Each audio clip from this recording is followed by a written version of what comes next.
రవీందర్ రావు గారు అదేవిధంగా పెద్దలు జీవన్ రెడ్డి గారు అన్నట్టుగా సెంట్రల్ గవర్నమెంట్ ఏదైతే గొప్పగా 100% అని వాళ్ళ వెబ్సైట్లో చెప్పడం జరిగిందో, కానీ మేము వచ్చిన తర్వాతనే 4,48,000 ఇండ్లు అయితే కట్టలేదు. అవన్నీ కూడా పాతే చాలా చోట్ల గ్యాప్ ఉండడం జరిగింది. వాళ్ళు గొప్పగా అయితే చెప్పారు కానీ 10 ఏళ్ల సెంట్రల్ నుంచి కూడా ₹1 కూడా రాలేదు వీటి నిర్మాణం కోసం. అయితే మేము వచ్చిన తర్వాత లాస్ట్ ఇయర్ ఎండ తీవ్రత ఉన్నటువంటి సిచ్యువేషన్లో కర్ణాటక నుంచి కూడా నారాయణపూర్ డ్యామ్ నుంచి జూరాల జలాశయానికి కూడా 2 TMCల నీళ్లను కూడా విడుదల చేసుకొచ్చి మంచినీటిని ఇవ్వడం జరిగింది సార్. అదేవిధంగా ఫిబ్రవరి 24 నాటి గణాంకాల ప్రకారం మరి మరమ్మతులు చేసినటువంటివి కూడా బోర్లు 12,791 హ్యాండ్ పంప్స్ మరమ్మతులో ఉండే, అవన్నీ కూడా రిపేర్ చేసి వాడుకలోకి తీసుకొచ్చినాం.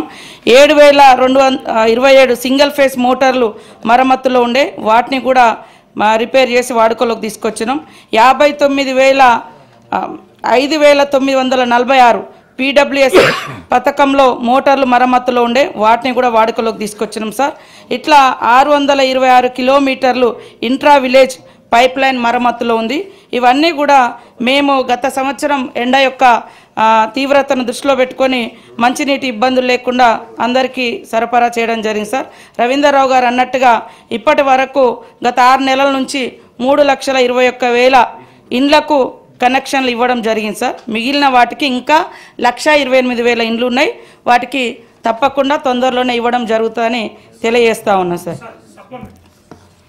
చెప్పండి. అదేవిధంగా సార్ ఇంకా గ్రామాలలో మనం ఇంత మిషన్ భగీరథ నీళ్ళు ఇచ్చినా సార్ అన్నట్టుగా జీవన్ రెడ్డి సార్ అన్నట్టుగా ఎక్కువ శాతము ఇంకా ROR ప్లాంట్స్, బోర్వెల్స్, మోటార్తో వచ్చే డ్రింకింగ్ వాటరు, వీటి మీద ఎక్కువ ఆధారపడే తాగుతున్నారు. చాలామంది బట్టలకు లేదా ఇతరత్ర అవసరాలకు వాడుకుంటున్నారు. పబ్లిక్లో అవగాహన కల్పించడం కోసం కూడా తొందరలోనే ఒక ప్రత్యేకమైనటువంటి కార్యక్రమాన్ని కూడా మేము తీసుకోవడం జరుగుతుంది సార్. మరి చాలా గ్రామాలకు నీళ్ళు ఇచ్చిన మీరు చెప్పారు. మొన్ననే లాస్ట్ ఇయర్ సీఎం గారు కూడా ఊట్నూరు పరిధిలో దాదాపుగా 900 గ్రామాలకు నీళ్ళ ఇబ్బంది ఉందని 60 కోట్లు రిలీజ్ చేయడం జరిగింది. మరి వారం 15 రోజుల క్రితం కూడా మేము గజ్వేలు, భువనగిరి, జనగాం కోసం 210 కోట్ల రూపాయలను కూడా 210 కోట్ల రూపాయలను కూడా రిలీజ్ చేయడం జరిగింది సార్. ఇప్పుడు టెండర్ దశలో ఉన్నది, పని కూడా స్టార్ట్ చేస్తూ ఉన్నాం. ఇట్లా చాలా చోట్ల గ్యాప్స్ ఉన్నాయి, ఉన్నమాట వాస్తవం. సంపూర్ణంగా ఇవ్వలేదు, వాళ్ళు ఏదో పెట్టారు కానీ వాస్తవాన్ని మేము గుర్తించడం కోసమే సర్వే చేసినాం. సర్వేలో మరి 4,48,000 ఇండ్లకు నీటి కనెక్షన్స్ లేదు.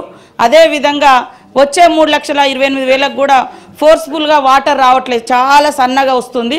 వాటిని అన్నింటినీ కూడా సరిచేయడం కోసం ఒక ప్రత్యేక ప్రణాళిక కూడా రూపొందించుకోవడం జరిగింది. పబ్లిక్ కూడా ఈ నీళ్లు తాగడం కోసం ఒక స్పెషల్ ప్రోగ్రామ్ను కూడా ఈ మధ్య కాలంలో మేము తీసుకోవడం జరుగుతుందని తెలియజేస్తూ ఉన్నాం సార్. క్లోరినేషన్ అదేవిధంగా క్లోరినేషన్ చేస్తాం. తర్వాత ఇంకా అంటే ప్యూరిఫై చేయడం కోసం కూడా ఒక కొత్త టెక్నాలజీ ఎట్లా చేయాలనే అటువంటి డిస్కషన్లో కూడా మా డిపార్ట్మెంట్ ఉంది. ఈ వారం 10 రోజులలో ఒకసారి కూర్చొని దాన్ని ఇబ్బంది లేకుండా మంచి నీరును నాణ్యంగా ఉండే విధంగా అందిస్తాం సార్. రవీంద్రరావు గారు. అధ్యక్ష, మంత్రి గారు ఒక తీవ్రమైన ఆరోపణ అధ్యక్ష. కేంద్ర ప్రభుత్వం ప్రకటించిన దాంట్లో మరి ఎట్లా వచ్చిందో ఎట్లా పోయిందో అని గౌరవ మంత్రి గారు బాధ్యతాయుతమైన స్థాయిలో ఉండి దానిని తప్పుపట్టడం, శంకించడం అనేది మాత్రం సరైనది కాదు అధ్యక్ష. మీరు సరిగా చేయండి అని అంటున్నాం. ఏమంటున్నాం మిమ్మల్ని? అద్భుతమైన ప్రాజెక్టు మీ చేతిలో పెట్టినాము, దాని మెయింటెనెన్స్ ఇవ్వండి అని అంటే ఇవ్వరాయే. మా గౌరవ సభ్యులు జీవన్ రెడ్డి గారు మాట్లాడతారు, క్లోరినేషన్ చేయాల్సి ఉండే, ఇది ఎండ నీళ్లు తగిలితే క్లోరినేషన్ అవసరం అధ్యక్ష. ఒకసారి వారు పోవాలి. మిషన్ భగీరథ ఏదో అంటరాని ప్రాజెక్ట్ అన్నట్టు మా సీతక్క గారి కాన్సెన్స్ కూడా మరిపేడ దగ్గర నుంచే పోతే మంచిది అధ్యక్ష. మాదిరిపురం ఒకసారి అదే పాలేరు నుంచి మాదిరిపురం వస్తాయి. మాదిరిపురంలో ప్లాంట్ ప్లాంట్ చూడాలి అధ్యక్ష. నేను అనేది ప్లాంట్ చూడాలి, ప్రాసెసింగ్ చూడాలి, క్లోరినేషన్ అవసరమా లేదో చూడలే. తర్వాత గ్రామాలలో పాత స్కీమ్లను కూడా కనెక్ట్ చేసిండ్రు అధ్యక్ష, అనుసంధానం చేసిరు. ఆ ట్యాంకులను కానీ పైప్లను కానీ అనుసంధానం చేసిరు. ఎందుకు క్రిటిసిజం?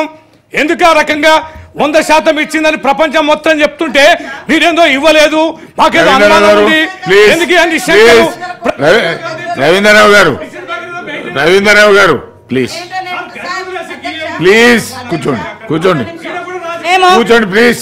రాజకీయం అంటే గతంలో అసలు సొసైటీలో నీళ్ళే లేనట్టుగా, తెలంగాణలో నీళ్ళే ఎవరు తాగినట్టుగా, మేము నీళ్ళే చూడలేనట్టుగా మాట్లాడకండి. కాకపోతే ఊరూరు కనెక్షన్స్ ఉన్నాయి, ఎక్కువ ఇల్లు కనెక్షన్ కోరుకుంటున్నారు. ఒకప్పుడు ఊర్లో నీళ్లు ఉండడం ఇంపార్టెంట్ ఉండేది. మారుతున్నటువంటి జీవన శైలికి అనుగుణంగా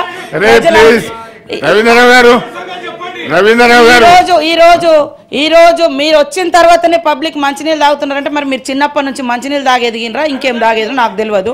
అదే అధికారులు ఉన్నారు, అదే కృపాకర్ రెడ్డి గారు ఉన్నారు. మొన్నటి దాకా ఆమెనే స్మితా సబర్వాల్ గారే ఉండే ఒక 3-6 నెలల దాకా కూడా. మేము అధికారులను కూడా లాస్ట్ ఇయర్ ఎవరిని మార్చలేదు సార్. మా వాళ్ళు ఎప్పటికప్పుడు ఫీల్డ్కి వెళ్ళి విజిట్ చేసి మేము 3 monthsకి ఒకసారి మీటింగ్స్ పెట్టుకొని రివ్యూ చేసుకుంటా ఉన్నాం. కాబట్టి అట్లాంటి గతంలో చాలా గ్యాప్స్ ఉన్నాయి. ఇప్పుడు ములుగుని మీరు ఇచ్చిర్రు, మాకు పాకాల చెరువు దగ్గరున్నా కూడా పాలేరు నుంచి నీళ్ళు ఇచ్చిర్రు. దాంతో అక్కడ నీళ్లు లేకపోతే ఇంటి ముంగట మాకు పాకాల కొత్తగూడానికి చెరువులో నీళ్ళున్నా కూడా మాకు నీళ్ళు తీసుకోలేని సిచ్యువేషన్. కాబట్టి ఇప్పుడు పెడుతున్నాం లక్నవరం చెరువు ఉంటుంది, రామప్ప చెరువు ఉంటుంది, కానీ ఎక్కడి నుంచో మీరు ఇవ్వడంతో అది ఇబ్బంది అవుతుంది. కాబట్టి అవన్నీ కూడా మేము సరి చేస్తూ ఉన్నాం. ఈవెన్ సిద్దిపేటకు కూడా 3 కోట్లు ఇచ్చినాం. సిద్దిపేటకు కూడా మీరు అన్ని సక్రమంగా ఇచ్చినాక సిద్దిపేటకు కూడా మేము 3 కోట్లు ఇచ్చినాం.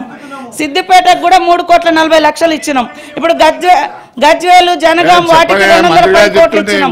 ఊట్నూరుకు 60 కోట్లు ఇచ్చినాం. ఇట్లా ఇంకా ఇస్తూనే ఉన్నాము. మెయింటెనెన్స్ కోసం గత ప్రభుత్వము 460 కోట్లు బకాయిలు పెట్టింది సార్. అవి కూడా మేము నిర్వహించడానికి ముందుకు తీసుకెళ్తాను. మెయింటెనెన్స్ నడుస్తుంది. సరే ఎక్కడైనా సడన్గా ఒక పైప్ ఎక్కడైనా తెగిపోవచ్చు, వెంటనే 5 గంటలకు లేచి అధికారులు చూసుకుంటా ఉన్నారు. అదే అధికారులు మీరు పెట్టినటువంటి అధికారులే ఉన్నారు, ఇంకా తీసేయాలి. కృపాకర్ రెడ్డి గారిని అట్లనే ఉంచినాం మేము. ఎందుకంటే మీ గవర్నమెంట్లో ఉన్నాడు, అప్పటి నుంచి ఇప్పటి వరకు ఆయనే ఉన్నాడు. అంటే మీరు అట్లున్నారనే ఇచ్చిరా, మీరు అట్లాంటి వాళ్ళనే పెట్టిరా అంటున్నా. ఏం మాట్లాడతారు మీరు దాదాపుగా 5-10 years మీరు నడిపించుకొని ఇవాళ మా రంగానే పడుకుంటారు కూర్చుకోమా, ఇది అన్న మాటలేనా, పద్ధతేనా అది? ఆయన మీరే ఇచ్చారు కదా, మీరు ఇచ్చిన అధికారే ఉన్నాడు, ఆయననే చూస్తూ ఉన్నాడు. కాబట్టి ఎక్కడైనా నీళ్ళకి రాకుంటే మేము వెంటనే తెల్లారి వెరిఫై చేసుకొని ఆడ ఎందుకు రావట్లేదు ఏందని క్లియర్ చేసుకుంటాను. పెద్దగా ఇబ్బంది లేదు సార్. కాకపోతే ఇంకా కొత్త ప్రాజెక్టులను తీసుకురాబోతున్నాం. లాంగ్ నుంచి ఇప్పుడు ఎక్కడి నుంచో దూరం నుంచి కాకుండా లోకల్ సిస్టాన్ని కూడా డెవలప్ చేసుకొని అక్కడికక్కడ సిస్టాన్ని అదే కనెక్టివిటీ అంటే ఇవ్వడం కోసం కూడా మేము ప్రణాళిక చేసుకోవడం జరిగింది. ఇట్లా పడుకుంటారు కోసం అది తప్పు.